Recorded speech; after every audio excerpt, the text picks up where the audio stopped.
அத விட முக்கியமா, உன்னுடைய வேலை என்னவாக இருக்கு அப்படின்றத பார்ப்போம். நீ என்ன பண்ணிக்கிட்டு இருக்க? உன் வரலாறு என்ன? அதிமுகல இருந்தபொழுது இதே சட்டமன்றத்தில கருணாநிதிக்கு எதிராக அடிக்க பாய்ந்தவன் தானே நீயு. சரி, அதுக்கப்புறம் நீ எப்படி இப்போ அமைச்சரான? ஸ்டாலின் வீட்ல மளிகை சாமான் வாங்கி போடுறதுலேருந்து, எல்லா வேலையும் செய்ததுனால நீ இன்னைக்கு அமைச்சரா வந்து உட்கார்ந்துருக்க. இல்லன்னா உனக்கு எங்கே இந்த அமைச்சர் பதவி வரப்போகுது? என்னமோ பெருசா அறநிலைத்துறைய பத்தி கரைச்சு குடிச்சா மாரியும் அறநிலைத்துறை அமைச்சர் அப்படின்ற ஒரு பதவிய வச்சுக்கிட்டு நீ போடுற ஆட்டம் கொஞ்சம் நஞ்சமாவா? நீ ஒரு பேட்ட ரவுடி. இதை கடந்து உனக்கு என்ன தகுதி இருக்கு? எதுக்கு எடுத்தாலும் அந்த மேயர முன்னாடி வச்சுக்கிட்டு, பின்னாடி வந்து நின்னுக்கிட்டு, அந்த மேயர மிரட்டிக்கிட்டு இருப்ப. இதை கடந்து உன்னுடைய செயல்பாடு என்ன? இந்த அரசாங்கத்தில. இந்த நிர்வாகத்தை குறித்து பேசுவதற்கு உனக்கு என்ன தகுதி இருக்கு? முதலானது உனக்கு இந்த நிர்வாகத்துக்கும் என்ன சம்பந்தம்?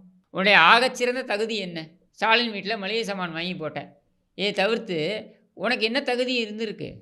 உன்ன பத்தி பழக்கடை அன்பழகன் என்கிட்ட நெறைய சொல்லியிருக்காரு. இன்னும் சொல்லணும்னாக்க, அவர் நேர் எதிர் அ வ பதத்தில் இருக்கக்கூடியவர்.